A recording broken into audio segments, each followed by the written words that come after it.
7 લાખ સૂત્ર તો એમાં પહેલું કીધું છે 7 લાખ પૃથ્વીકા એટલે આમાં આપણે ખાલી પેલું ગણિતના એવું ને દાખલા ગણતા એવું લાગે 7 લાખ પણ આમાં પૃથ્વીકાયની જે યોની છે એ 7 લાખ યોની છે એટલે આપણે આ બધી જગ્યાએ જન્મ લઈને આવેલા છીએ પૃથ્વીમાં પણ પાણીમાં પણ અગ્નિમાં પણ આપણે બધે જ જઈને આવેલા છે કોઈ જગ્યાએ આપણે બાકી નથી 14 રાજલોકમાં એવી કોઈ જગ્યા નથી કે આપણે જન્મ લીધો નથી એમાં સૂક્ષ્મ ને બાદર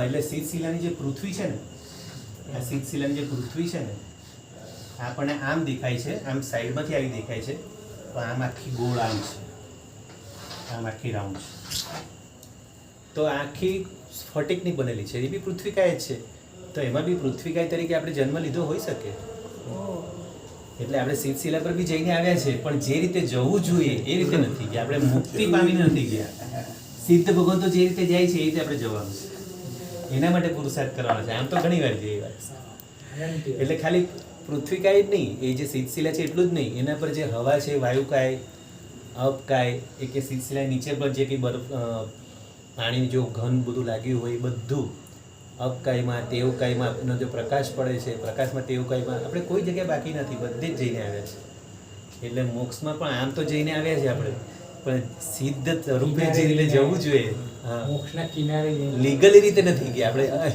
ઇલીગલી રીતે ગયા છે આપણે ઇલીગલી રીતે ગયા છે એટલે કે સંસારના જીવો તરીકે આપણે ગયા છે પણ સંસારથી મુક્ત થઈને જે જવાનું છે એ રીતે હજી ગયા નથી તો જો 7 લાખ પૃથ્વીકાય પછી 7 લાખ અપકાય તો આ બધી શું છે આ યોનિઓ છે યોનિ એટલે જન્મ લેવાના સ્થાનો તેવા પૃથ્વીકાયના 7 લાખ યોનિ છે પછી અપકાયની પણ 7 લાખ યોનિ છે પછી તેવકાયની પણ 7 લાખ યોનિ છે વાવકાયની પણ 7 લાખ યોનિ છે બરાબર પછી એના પછી આગળ 10 લાખ પ્રત્યેક વનસ્પતિકાય અને 14 લાખ એટલે વનસ્પતિના બે પ્રકાર પ્રત્યેક અને સાધારણ તો પ્રત્યેકમાં એક અંગમાં એક શરીરમાં એક જીવ અને પ્રત્યેક કહેવાય અને સાધારણમાં એક જ શરીરમાં અનંતા જીવો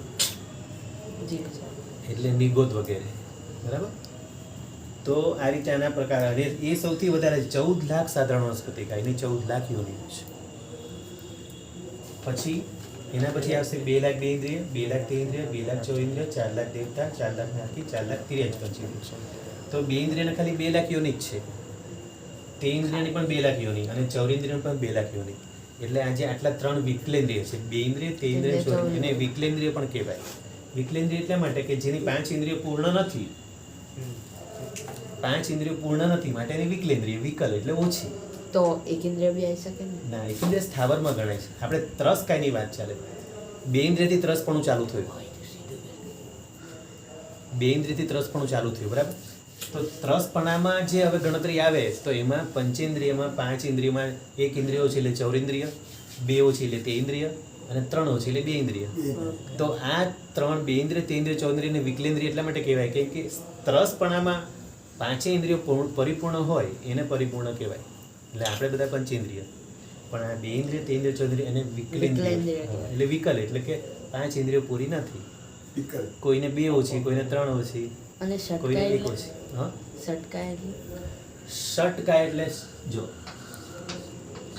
ષટ એટલે 6 અને કાય 6 પ્રકારના શરીર તો આપણે 6 પ્રકારના શરીરો જોઈ લીધા આપણે પૃથ્વીકાયથી લઈને ક્યાં સુધી ગયા વનસ્પતિકાય સુધી સાધારણ વનસ્પતિકાય સુધી જોયા એ બધા એકેન્દ્રિય બરાબર એટલે એ સ્થાવર આપણે સ્થાવરમાં કેટલી યોની જોઈ ગણી કાઢો ટોટલ મારો 7 લાખ પૃથ્વીકાય 7 લાખ અપકાય 7 લાખ તેવકાય 7 લાખ વાવકાય કેટલા ત્યાં 7 ચોક 28 ગણો આપણે બરાબર ગણીએ આ 7 ચોક 28 પછી 10 લાખ પ્રત્યેક અને 14 લાખ 14 ને 10 24 28 ને 24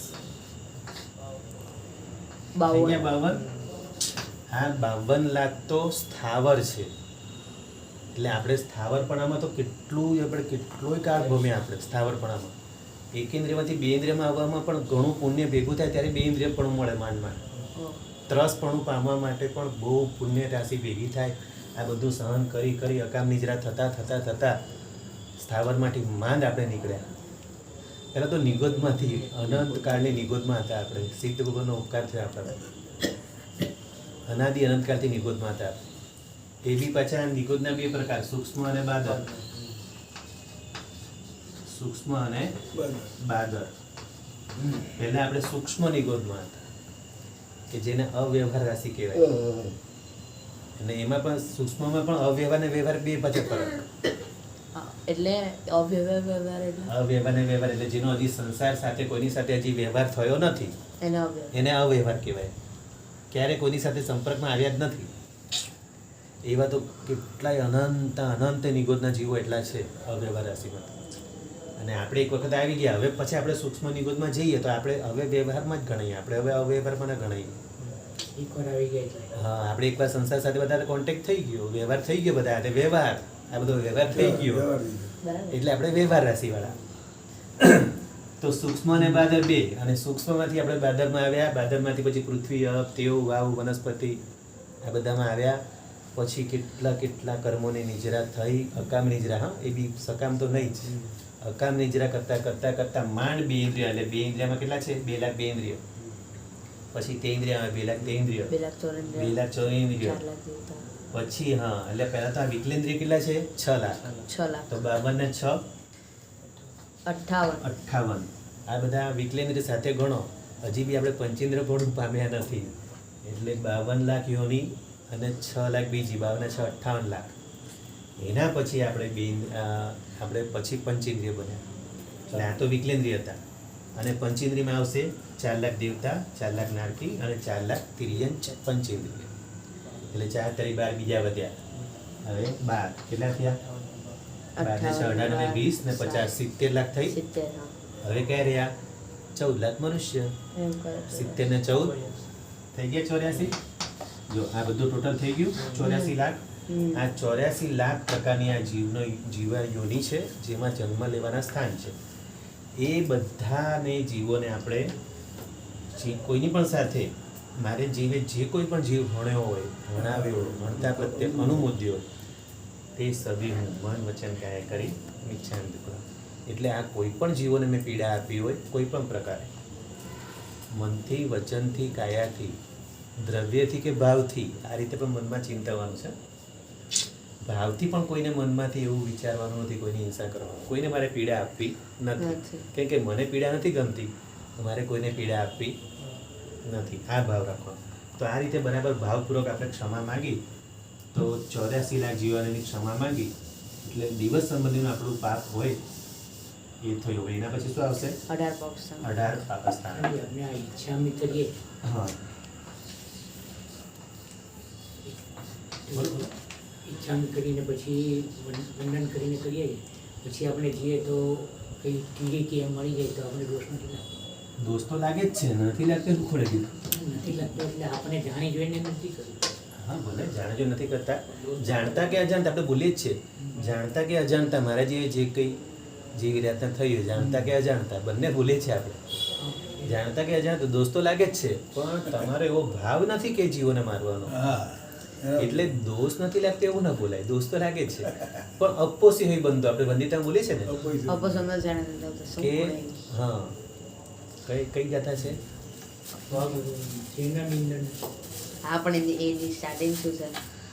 સંમદિટ્ઠી જીવો જૈવિહુ પાવન સમાયરે કિંચી અપોસી હોય બંધો જેનાના નિધન દસમ કરે.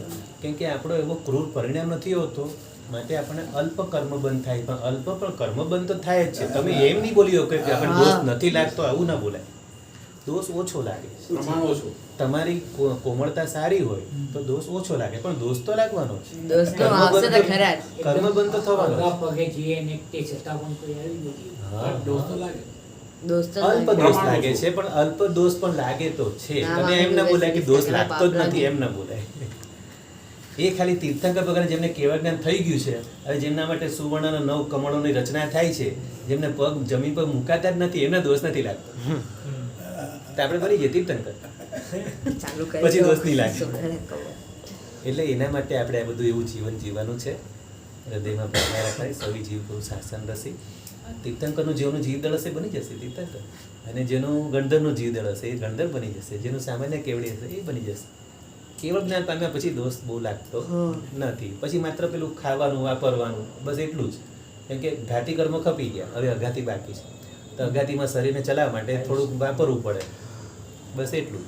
અને જ્યાં સુધી આયુષ્ય પૂરું ન રહે ત્યાં સુધી બસ પેલા અઘાતી કર્મો છે, પછી છેલ્લે એ બધું ખપાવીને કેવડી સમુદ્ઘાત કરવો પડે તો કરવો પડે, નહીં તો પછી કેવળ જ્ઞાનમાં મનોપ્રયોગ જ્ઞાન, અવધિ જ્ઞાન બધું આવી જાય ને. પાંચે પાંચ ભેગા જ આવી ગયા. પછી કેવળ જ્ઞાન થાય. કેવળ જ્ઞાન થયું એટલે બધા જ આવી ગયા અંદર, બાકીના ચારે અંદર જ સમાઈ ગયા. અચ્છા, જેમ હા. જેમ કે સવારે સૂર્ય ઉગે છે, હવે તારા દેખાય છે? પણ દેખાતા નથી, પણ તારા છે ને એની જગ્યાએ. દેખાતા નથી પણ છે ત્યાં જ, તારા જતા નથી રહેતા, ત્યાં જ હોય છે. પણ સૂર્યના પ્રકાશમાં દેખાતા નથી. અચ્છા. એટલે કેવળ જ્ઞાન આવ્યું એ બીજા બધા જ્ઞાન અંદર જ છે, હમ. કોઈ જતા નથી ગયા. પાંચે નામ પાંચ, કેવળ જ્ઞાન. પાંચે પાંચ સાથે જ. આપણે બી જતા રહે. આપણે એવું જગ્યા આપણે એવું સમજીએ, આપણી ભૂલ છે, એટલે હા. એવું સમજીએ છીએ પણ એવું નથી. હમ. જેમ કે અમાસની રાત્રે તારા કેવા સરસ દેખાય છે, કેમ કે ચંદ્ર નથી હોતો, કેવા મસ્ત બધા તારા દેખાય. તો એ રોજ જ હોય છે. પૂનમની રાત્રે પણ એટલા જ તારા હોય જ છે, પણ પેલો પૂનમનો પ્રકાશ હોય જ ને એટલે પેલા તારા ઓછા દેખાય. આપણને લાગે હા આજે ઓછા લાગે, પણ અમાસની ખબર રાત્રે પડી જશે. અમાસની રાત્રે વધારે દેખાય પણ છે. બરાબર? એ જ રીતે આ કેવળ જ્ઞાન પણ છે અને બધા જ્ઞાન. હવે આપણે લઈએ છીએ 18 પાપસ્થાન. તો જેમ આપણે આમાં કોની માફી માંગી 7 લાખમાં? જીવોની. 14 લોકમાં રહેલા બધા જીવોની, 84 લાખ જીવોની બધાની ક્ષમા માંગી. તો આપણે બધાની ક્ષમા તો માંગી લીધી, પણ હવે 18 પાપસ્થાનક શેના માટે મૂક્યું? હવે કોણ બાકી રહી ગયું માફી માંગવાનું? પોતાની આત્મા. બોલો. પોતાના. પોતે પોતાની માફી માંગવાની બાકી રહી ગઈ છે, એના માટે 18 પાપસ્થાનક છે. આપણે બધાને ક્ષમા કરી પણ પોતાને તો બાકી છે.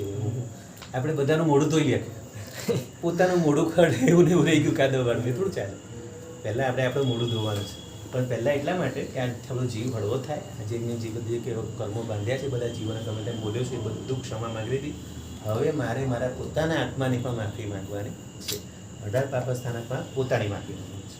તો એમાં શું છે? પહેલાંથી કીધું છે, સૌથી પહેલું પ્રાણાતિપાત. જો હવે આ પ્રાણાતિપાત શબ્દ શું આવ્યો? પ્રાણોની ઉપર અતિપાત કર્યો. પણ આ પ્રાણાતિપાતમાં શું? આ જે 7 લાખ બોલી ગયા એ આખું પ્રાણાતિપાત પર જ છે. જે કોઈ જીવ હણ્યો હોય, હણાવ્યો, હણતા પ્રત્યે, એટલે હણવું એટલે શું? હિંસા કરવી.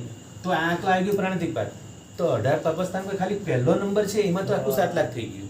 તો એનાથી આગળ ઘણું બધું છે. 18 પાપસ્થાન પર ખરી તો બધી માફી હવે માંગવાની છે. પેલું તો બધા જીવોની માફી માંગી કે મેં કોઈને પીડા આપી દ્રવ્યથી, ભાવથી, બરાબર, અને હિંસા થઈ હોય તેની માફી. પણ એ તો એક જ નંબર પ્રાણાતિપાત. પછી બીજે મૃષાવાદ, હજી આનાથી વધારે છે. ત્રીજે દત્તદાન, ચોથે મૈથુન, પાંચમે પરિગ્રહ. આ બધા પાપના સ્થાનકો છે.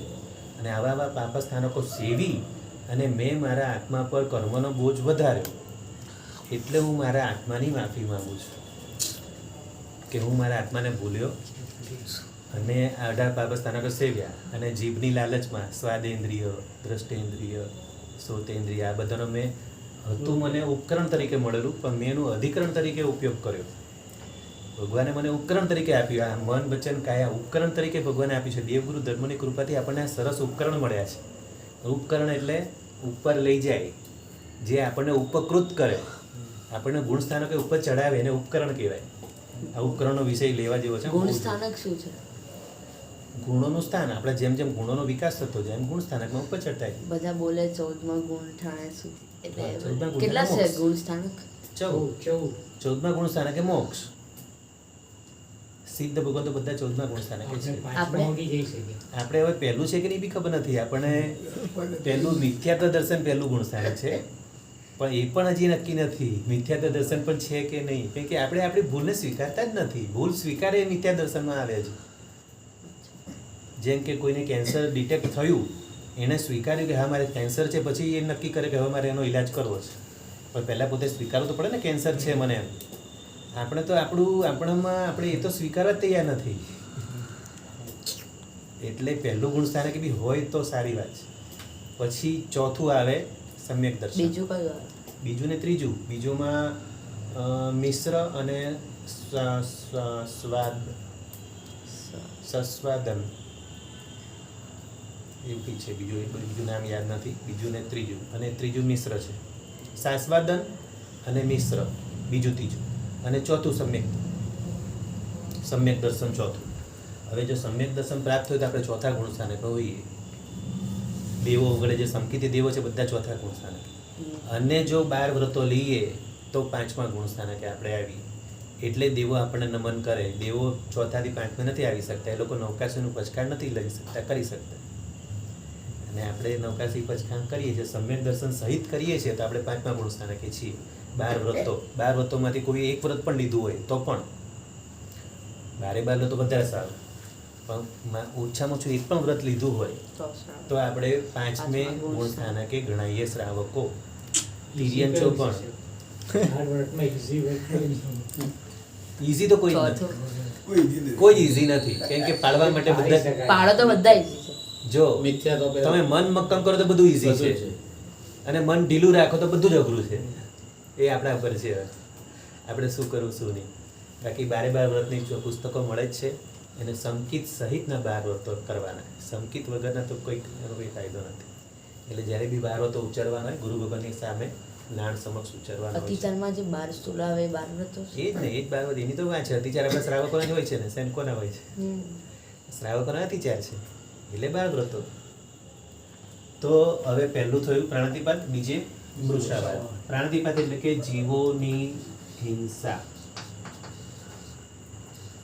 હવે 2 પ્રકારે હિંસામાં આવે છે, આમાં રસોઈ આવશે. તો 2 પ્રકારે, દ્રવ્યથી અને ભાવ. આ વિષય બરાબર સમજવા જેવો છે. 18 પાપસ્થાન બહુ આના સરસ સ્તવનો બી છે, અને આનું તો બધું બહુ. આના પર તો મારા સાહેબે, પૂજ્ય રત્નસુંદરસિંહ મારા સાહેબે આના પર 1 મહિનો કાઢેલો છે. 18 પાપસ્થાન ઉપર સંગીતકારો સહિત એક ગાથા કરીને એટલા સ્તુતિઓ સાથે જે સમજાવ્યું છે પ્રવચનમાં. 18 પાવસાનકનું પેલું પૂજન એવું કંઈ 18 પાવસાનકનું કંઈ આવે પણ છે.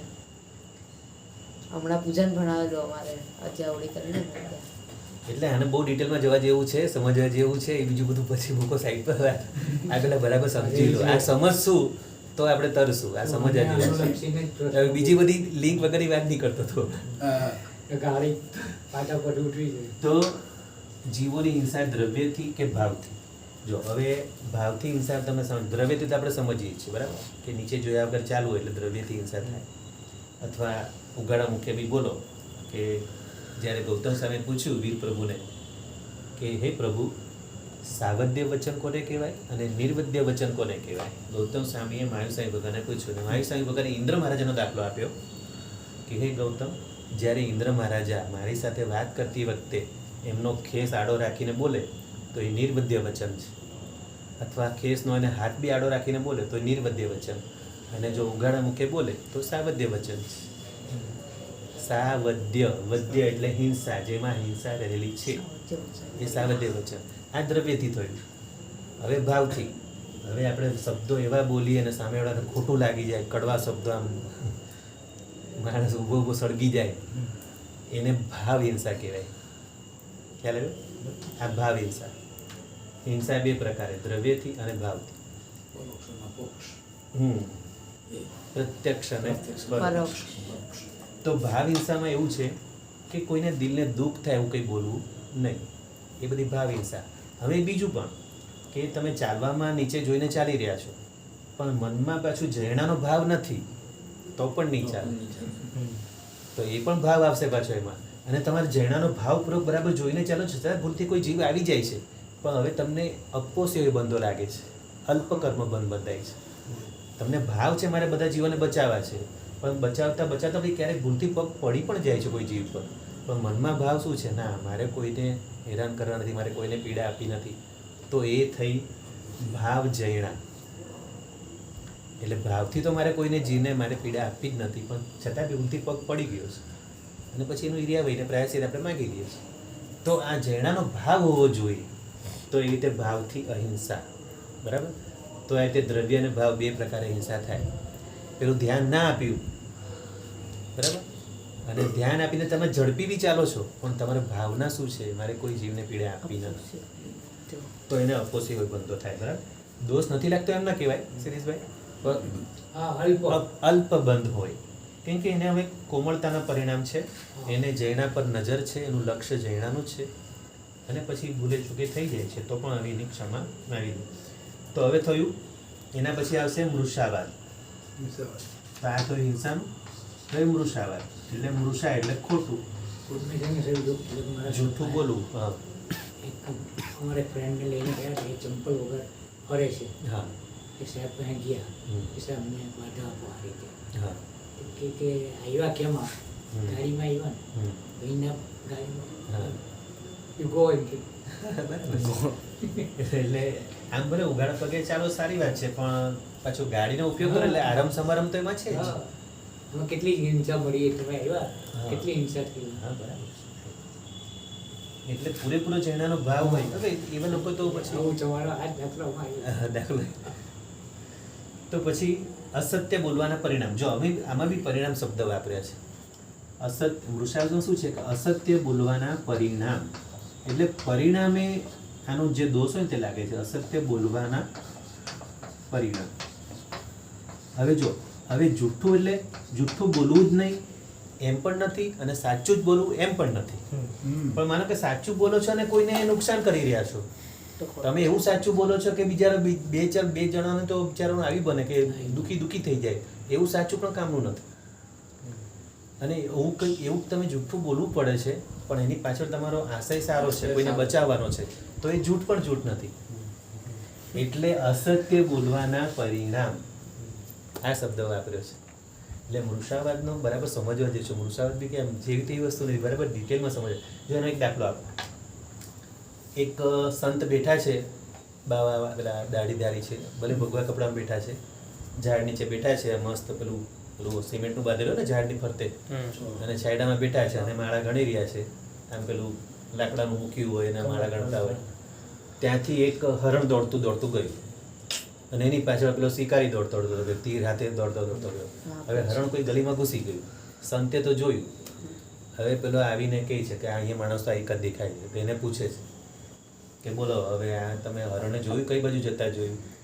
હવે અંદર એને બચાવવાનો ભાવ છે કે નિર્દોષ જીવને આ મારી નાખશે, મારે એને બચાવવું છે, તો એ જૂઠું બોલે છે. કહ્યું જ નથી. તો એમણે કીધું આમ નહીં, એમણે જુદી દિશા બતાવી, દિશા ખોટી બતાવી, એટલે જૂઠું બોલ્યા. પણ મનમાં ભાવ શું છે? હરણને બચાવવાનો. તો હવે એ જૂઠ બોલો ને એને પાપ લાગશે, થોડું ઘણું લાગશે, ટકાવારીમાં લાગશે, પણ એને બચાવવાનો ભાવ છે, એમાં 90% એને બચાવવાનો ભાવ છે, એટલે એની સામે એટલું પુણ્ય બી એટલું બંધાશે. સામે થોડું પાપ લાગશે, એટલે બિલકુલ નહીં લાગે એમ નહીં, જૂઠ બોલવાનું પાપ લાગે, પણ એની પાછળ ભાવ શું હતો? બચાવવાનો ભાવ.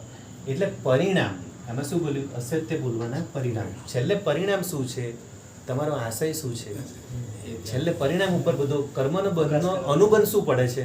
હવે એમને જૂઠનો થોડો અનુબંધ જે પડ્યો એનું થોડું ઘણું પાપ લાગ્યું, પણ સામે એની સામે 90% અનુબંધ શુભનો પડ્યો. બરાબર.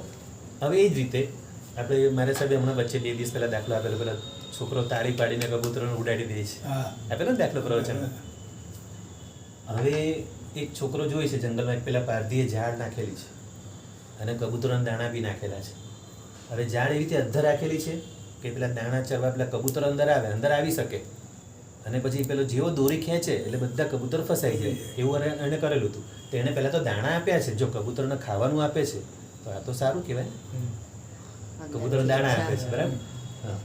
અને પેલો છોકરો જોઈ જાય છે. હવે છોકરો શું કરે? દોડતો તાળી પછી પેલા ઈશારો બી કર્યો. પેલા છોકરાને જોઈને કીધું ઈશારો કરો, જો આપણે બી અવાજ નહીં કરતો. બરાબર. પણ છોકરો જોયું કે આ કબૂતરો બધાને મારી નાખવાનો છે, તો એ દોડતો આવ્યો, તાળી પાડતો બધાને ઉડાડી દીધા કબૂતરોને. પેલો ઝાડ નીચે પાડે પહેલાં બધાને ઉડાડી દીધા. હવે છોકરાએ કબૂતરોને ઉડાડ્યા છે, એ લોકોને ખાવામાં અંતરાય કર્યો છે. બરાબર. આમ તો કોઈને ખાવામાં અંતરાય ન કરાય, તો અંતરાય કર્યો છે, પણ ભાવ શું છે? જીવ બચાવવાનો ભાવ છે. તો હવે એની દેખાતી ક્રિયા એવી છે કે એને કબૂતરોને હેરાન કર્યા છે. બરાબર. પણ અંદર ભાવ શું છે? બચાવવાનો ભાવ છે. તો બસ પરિણામ ઉપર છે બધું. અને પેલી બાજુ પેલો કબૂતર દાણા રાખી રહ્યો છે, દેખાવતો એનો અનુબંધ એને એમ લાગે ભાઈ ખાવાનું આપી રહ્યો છે, પણ એનો ભાવ શું છે? હિંસાનો, મારવાનો ભાવ છે. તો એને પાપાનું બંધી પુણ્ય છે. અને રિઝલ્ટ, બસ રિઝલ્ટ ઉપર જોવા.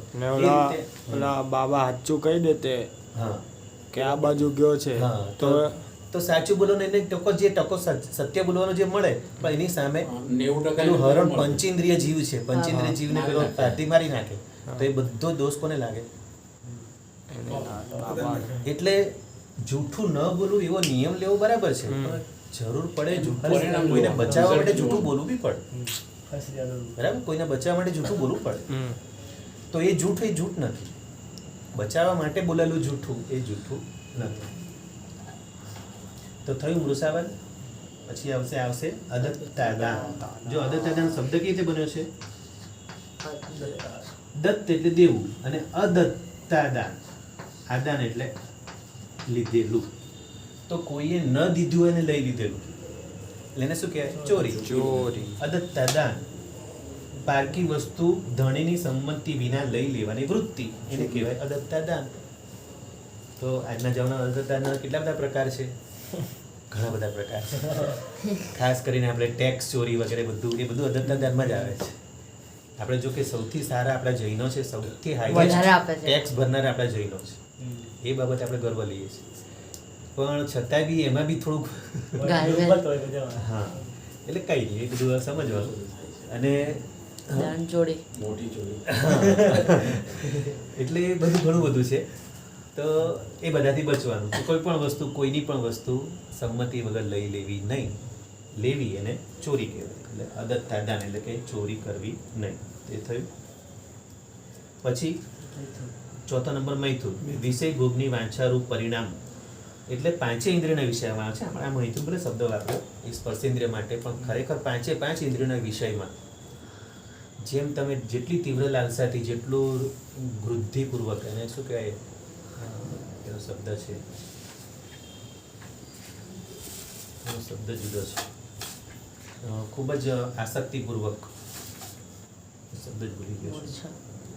મૂર્છા તો બરાબર છે, હવે શબ્દ યાદ નહીં આવે ટાઈમે. તો એ પાંચે ઇન્દ્રિયના વિષયમાં એવી ઈચ્છાઓ વધારે કરવી, એટલે એ બધું એનું પણ પાપ લાગે. એટલે પાંચે ઇન્દ્રિયોમાં આપણે મન ઉપર કંટ્રોલ રાખવો. પછી આવશે પરિગ્રહ. પરિગ્રહ 9 પ્રકારે. તો આ થયું ચોથે મૈથુન અને પાંચમે પરિગ્રહ. પરિગ્રહના 9 પ્રકાર. આપણે શું બોલીએ છીએ પરિગ્રહમાં? જ્યારે અતિચાર બોલે છે ને, શું આ છે? પાંચમે પરિગ્રહ પરિણામ વખતે 5 અતિચાર: ધન, ધાન્ય, ક્ષેત્ર, વાસ્તુ, રૂપિયા, સુવર્ણ, કુપે, દ્વિપદ, ચતુષ્પદ. 9 પ્રકારના. તો આ 9 બાહ્ય થયા. અને અભ્યંતર કેટલા છે ખબર છે કોઈને? આપણને આ બાહ્ય પરિગ્રહ ખબર છે, 9 પ્રકારના બાહ્ય, બરાબર. અને અભ્યંતર બી પરિગ્રહ આવે છે, એ ખબર છે બેટા? ચાલો કઈ અભ્યંતર 14 પ્રકારના. તો એમાં કેમ નથી આવતું? શેમાં? આમાં તો બધું ડિટેલમાં ના આવે. તો અમુક થોડું અમે બીજા બધા પુસ્તકો વાંચીએ, એમાંથી થોડું જાણવાનું મળે, એટલે તમને હું એ બધું થોડું જણાવું છું. આમાં તો બધું સામાન્ય અર્થ જ છે, સામાન્ય અને વિશેષ. અને હું તમને થોડો ભાવાર્થમાં, ઈદમપર્યાર્થમાં લઈ જાઉં. એટલે માત્ર જો હવે એમ કહીએ કે અમે તો માનો કે આપણે શ્રાવકના વ્રતો લીધા, 12 વ્રતો લીધા, એટલે અમે બાહ્ય પરિગ્રહમાં તો અમે કંટ્રોલ કર્યો છે, અમે મર્યાદા બાંધી છે. પણ પછી મારા સાહેબ પૂછે, અને અભ્યંતર પરિગ્રહનું તમે શું કરો છો? તો અભ્યંતરની ખબર જ નથી, શું કરી આપે? તો હા, તો જાણવું પડે ને અભ્યંતર વિશે બી. કેમ કે સાધુ ભગવાન તો અભ્યંતર ઉપર પણ એ લોકો કંટ્રોલ રાખે છે. એની વાત છે. પણ એ કયા? હા, એ સમજાવું. સમજવું છે? હા, તો સમજો. તો જો આપણે 9 પ્રકારના હાસ્ય, રતિ, અરતિ, ભય, શોક, દુર્ગંધા, સ્ત્રીવેદ, પુરુષવેદ અને નપુંસકવેદ. તો આ 9 કષાયો થયા, બરાબર. 10મું મિથ્યાત્વ અને 4 કષાયો: ક્રોધ, માન, માયા, લોભ. આ બધા અભ્યંતર, કેમ કે આ દેખાતા નથી. ખ્યાલ આવે છે? આ આપણા આત્મા પર રહેલા એવા દુર્ગુણો છે. આ બધા એવા દુર્ગુણો છે જે આપણા ગુણોને ઢાંકે છે. તો આ પણ પરિગ્રહ છે. ક્રોધ, માન, માયા, લોભ, 9 કષાયો. હાસ્ય, રતિ એટલે 9 કષાયો: હાસ્ય, રતિ, અરતિ, ભય, શોક, દુર્ગંધા, સ્ત્રીવેદ, પુરુષવેદ અને નપુંસકવેદ. એ 9. 10મું મિથ્યાત્વ અને 4 કષાયો. ટોટલ કેટલા થયા? 14. સમજમાં આવી ગયા કે લખવા પડશે? ખ્યાલ આવી ગયો? યાદ રહેશે? કાલે પૂછી શકે છે? કાલે 14 છે. કાલે પ્રતિક્રમણ કરજો બધા. તો 14 આ થયા બાહ્ય, 9 બાહ્ય અને 14 અભ્યંતર. આવી રીતના ટોટલ ક્રોધ, ચૌદ મન, માયા, ને નવ. લોભ, ત્રેવીસ. કસાય. 5. આપણે મુક્તિને બોલીએ ને, હમ. હા, એ તો 4 કસાય: ક્રોધમાન માયેલો, હાસ્ય રતિ અરતિ, ભય શોક દુગંછા, અને સ્ત્રી વેદ, પુરુષ વેદ અને નપુંસક વેદ. એ 9 કસાય થયા. 10મું મિથ્યાત્વ અને 4 કસાયો. તો મિથ્યાત્વ વિશે બી મારા સાહેબે પ્રવચનમાં ઘણું સમજાવેલું. આપણે પૂજ્ય મેઘદર્શન મારા સાહેબ, હા સારાભાઈ, આપણને પૂજ્ય મેઘદર્શન મારા સાહેબે બહુ ડિટેલમાં સમજાવેલું. શેનું શેનું મિથ્યાત્વ વિશે કીધેલું ને, કેટલું ક્યાં ક્યાં આપણું મિથ્યાત્વ છે. ઘણી ઘણી જગ્યાએ મિથ્યાત્વ છે. એ બહુ ડિટેલમાં એના પર તો પ્રવચન આખું 1-2 દિવસ ચલાવેલું મિથ્યાત્વ પર. તો એટલે આપણે એમ માનીએ છીએ કે મિથ્યાત્વ એટલે એકદમ ગાઢ મિથ્યાત્વ, એને જ આપણે મિથ્યાત્વ માને. નહીં, આપણે જે પણ વસ્તુ જે કરી રહ્યા છે એમાં પણ આપણે એવી માન્યતા હોય કે ના, હું બધું બરાબર જ કરી રહ્યો છું, પણ એમાંય પણ મિથ્યાત્વ હોઈ શકે, ઘણી જગ્યાએ હોઈ શકે. તો હવે કેટલે સુધી પહોંચ્યા આપણે? પરિગ્રહ, 5મે પરિગ્રહ. હવે આવશે 6ઠે ક્રોધ, 7મે માન, 8મે માયા, 9મે લોભ. જો ક્રોધ માટે શું કીધું છે? બીજાના ઉપર તીવ્ર પરિણામે મુખ વગેરે અવયવો તપાવવા. ક્રોધની વ્યાખ્યા આપી છે. બીજાના ઉપર તીવ્ર પરિણામે મુખ વગેરે, આપણા મુખ વગેરે અવયવો તપાવવા. આંખો, મુખ વગેરે લાલચોળ કરીને કોઈના પર ગુસ્સો.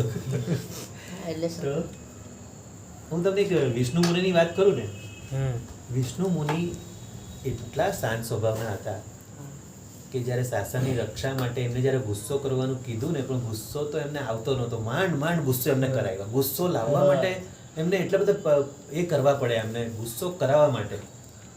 એ એમનો સ્વભાવ કેવો શાંત હશે વિચાર. વિષ્ણુ મુનિનો દાખલો સાંભળે કોઈ? નામ સાંભળ્યું છે. 9મા મહાપદ્મ ચક્રવર્તી. 9મા આપણે 12 ચક્રવર્તીની વાત લખાડી ને લિસ્ટમાં લખેલું 12 ચક્રવર્તી. હા, એમાં 9મા મહાપદ્મ ચક્રવર્તીના મોટા ભાઈ વિષ્ણુ મુનિ, ચક્રવર્તીના મોટા ભાઈ. અને એમનો જે નમુચી નામનો મંત્ર હતો, ચક્રવર્તીનો નમુચી નામનો મંત્ર, એ મિથ્યાત્વી હતો, નમુચી. અને એ થોડાક સમય માટે વચ્ચે એમની પાસે વચન માંગી લીધેલું ચક્રવર્તી પાસે, કેમ કે એણે બધું અમુક રાજ્યો જે એવા ન જીતે એવા બધી રાજ્યો જીતી અને અમુક એવા રાજાઓને બધાને કંટ્રોલ કરેલા. પણ એ નમુચી નામનો મંત્રી મિથ્યાત્વી હતો. આ બાજુ વિષ્ણુ મુનિ દીક્ષા લઈને જતા રહ્યા અને મહાપદ્મ ચક્રવર્તીને રાજગાદી બેસાડ્યું. મહાપદ્મ ચક્રવર્તી તો 9મા ચક્રવર્તી, એમણે તો કરોડો દેરાસરો બંધાયેલા, કરોડો. હા, આખી આપણી ભરત ક્ષેત્રની આખી પૃથ્વીને દેરાસરોથી ભરી દીધી.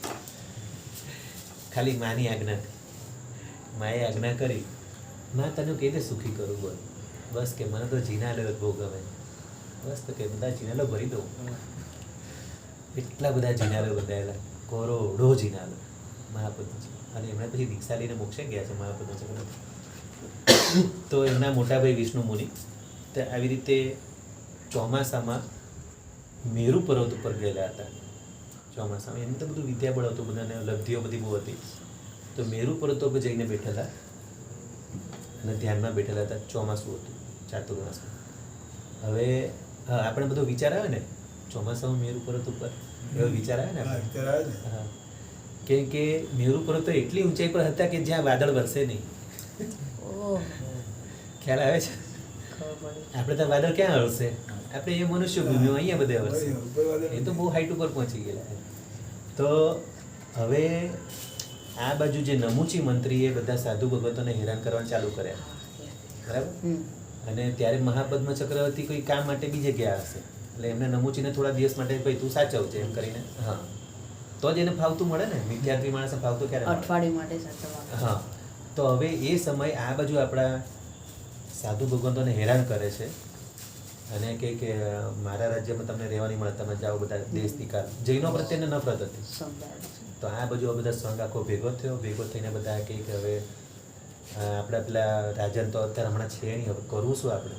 તો જાઓ રાજાના મોટા ભાઈને આપણે કોઈ પણ એક મુનિને અહીંથી મોકલીએ. અને એ ત્યારે બી મુનિઓ બધા લબ્ધિધારી હતા, બધું આકાશગામીની વિદ્યા બધું આવડી એવા. પછી એક મુનિ કીધું મને ત્યાં જવા જેટલું તો મારું એટલું બળ છે મારામાં, પણ પછી પાછું આવવામાં પાછું આમ ચિંતા નહીં કરો, એ તો પછી વિષ્ણુ મુનિ તમને લઈને આવશે. ત્યાંથી તમે બસ જાઓ, જઈને આપણી આ વાત પહોંચાડવા બહુ જ જરૂરી છે. એટલે ચોમાસામાં આવી રીતે ઉડીને જાય છે એક મુનિ ભગવાનને અને જઈને વિષ્ણુ મુનિને વાત કરે છે. હવે વિષ્ણુ મુનિ કે જોયું, એમણે દૂરથી જોયું એટલે ખ્યાલ આવી ગયો કે આવી રીતે ચાતુર્માસમાં આવવું પડ્યું એટલે કંઈક ગંભીર વાત લાગે છે. બાકી એમને ચાતુર્માસમાં કોઈ આવી રીતે આવે નહીં. એટલે પછી તરત આવેલા પૂછ્યું, બોલો શું છે બધું, કે જે કંઈ તકલીફ હતી બધી કીધી કે આવી રીતે નમુચી મંત્રી હેરાન કરે છે. કંઈ નહીં, ચાલો. પછી હવે તો વિષ્ણુ મુનિ સાથે છે એટલે એ તો એમની સાથે એમની શક્તિ છે એટલે તો ઉડીને એમની સાથે લઈને આવે છે. એટલે રિટર્ન આવી ગયા, આવીને બધું સંગમાં જોઈએ આવી તકલીફ છે એટલે બધા પહોંચ્યા નમુચી મંત્રી પાસે. પહેલાં તો જો વિષ્ણુ મુનિ તો બહુ ગુસ્સો આવતો જ નથી, એક તો એકદમ શાંત સ્વભાવના છે અને કહે છે કે પહેલાં પ્રેમથી જ કહે છે કે તમે કેમ શા માટે આ સાધુ ભગવંતોને હેરાન કરો છો? આપણા આ જૈન મુનિઓ તો ક્યારેય કોઈની પાસે કઈ વસ્તુ માંગતા નથી, માત્ર ચાતુર્માસ માટે બસ 4 મહિના પૂરતું એ લોકોને સ્થિરતા કરવા જોઈએ છે અને જીવોની હિંસા ન થાય માટે કરુણા ભાવ માટે એ લોકોને રહેવા છે, બસ થોડા સમય રહેવા દો એમ. અને નમુચી તો હું કે ચક્રવર્તીના મોટા ભાઈ છે એટલે વિષ્ણુ મુનિની વાત માનવી તો પડે, પણ હવે એ વખતે કોને ખબર એટલા બધા ગુસ્સામાં હતા ને, ના કે હું વાત સ્વીકારવા તૈયાર જ નથી, અત્યારે તો હું રાજા છું, બસ હવે હું કહું એમ કરવાનું.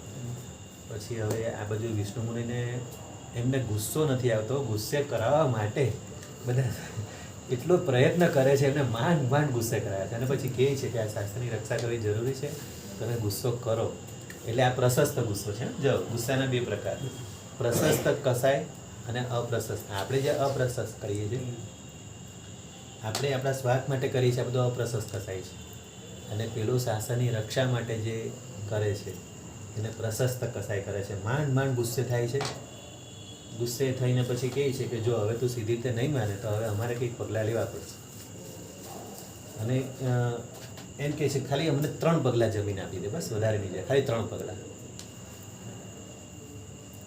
અને આ જે 3 પગલાંની જે સ્ટોરી છે ને, આપણે તમે લોકોએ વામન અવતારમાં જોઈએ છે બીજા લોકોના ધર્મમાં. હા, એ વામન અવતારમાં જે કંઈ જૂના પિક્ચરોમાં વામન અવતાર નામના એવા કે વામન નામનું આ વિષ્ણુના 10 અવતાર એવું બધું આવે છે, પણ એ વિષ્ણુના 10 અવતાર નહીં, આપણા વિષ્ણુ નામના મુનિ જ હતા. પણ આ લોકોએ સ્ટોરી આ રીતે બનાવી ખ્યાલ એવું, આપણા વિષ્ણુ નામના જ મુનિ હતા. એમણે પછી એમની તો લબ્ધિ હતી એટલે આખું શરીર મોટું કર્યું, જંબુદીપ જેટલું મોટું શરીર કર્યું. હા, વામન એટલે બટુક, પણ એ વિષ્ણુ નામના મુનિ જ આપણા. અને એમણે આખું શરીર મોટું જંબુદીપ એટલું મોટું કર્યું કે મારે 3 પગલાં જોઈએ છે.